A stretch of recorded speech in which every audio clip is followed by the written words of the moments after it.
ಆತ್ಮೀಯ H16 news ಅರ್ಥಾತ್ ಹೇ ಸಿದ್ದರಾಮಗೆ ಸ್ವಾಗತ. ನಾನು ನಿಮ್ಮವ MI ಅಥವಾ ಮಲ್ಲಪ್ಪ ಜೋತವರ. ಆತ್ಮೀಯರೇ,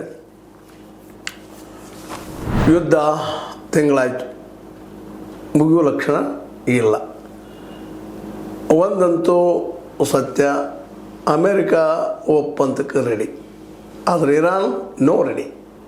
ಇದರ ಅರ್ಥ ಇರಾನ್ ಕೈ ಮೇಲಾಗಿದೆ ಅಂತ.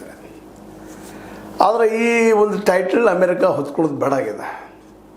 ಯುದ್ಧಕ್ಕಂತ ಜಗದಾಗ್ಯದ, ಹಿಂದೆ ಸರಿದು ಓಡೋ ಪ್ರಸಂಗದ. ಆದರೂ ಓಡಿ ಹೋದ್ರೆ ಜಗತ್ತಿನ ಹೆಸರು ಕೆಡ್ತದ, ಹೀಗಾಗಿ ಕೆಟ್ಟು ಹೋಗ್ಯದ. ಅಮೇರಿಕಾ ಇತಿಹಾಸದಲ್ಲಿ ಫಸ್ಟ್ ಟೈಮ್ ಇದು ಇಂತಹ ನಮ್ಮ ಒಪ್ಪಂದ ಮಾಡಿಕೊಡ್ರಿ, ಈ ಒಪ್ಪಂದ ಮಾಡಿಕೊಡ್ರಿ ಅಂತ ಕರೆದ ಒಪ್ಪಂದಕ್ಕೆ ಇಳಿತಿರುವಂಥ ಅಮೇರಿಕಾ ಸ್ಥಿತಿ ನಿಜವಾದ ದುಸ್ಥಿತಿ. ಅದಕ್ಕಾಗಿ ಇವತ್ತು ಏನಾದರೂ ಆಗಲಿ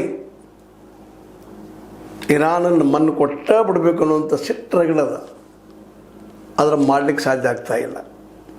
ಈ ನಡುವೆ ಬಂಕರ್ ಬಾಂಬ್ಗಳನ್ನು ಸಹಿತ ಹಾಕ್ಲಿಕ್ಕೆ ಶುರು ಮಾಡಿದೆ.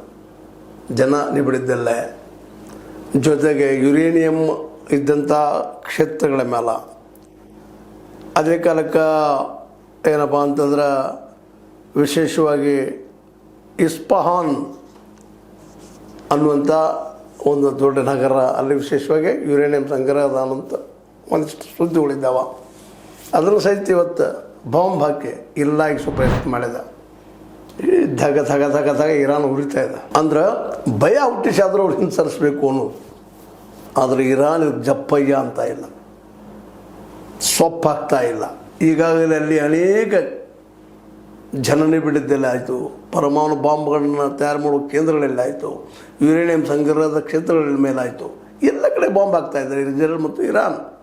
ಅಲ್ಲಿಯ ಮುಖ್ಯ ಸೈನ್ಯಾಧಿಕಾರಿಗಳು ಎಲ್ಲರೂ ಸಫಾ ಮಾಡ್ತಾಯಿದ್ದಾರೆ. ಆದರೂ ಇರಾನ್ ಜಪ್ಪಯ್ಯ ಅಂತ ಇಲ್ಲ.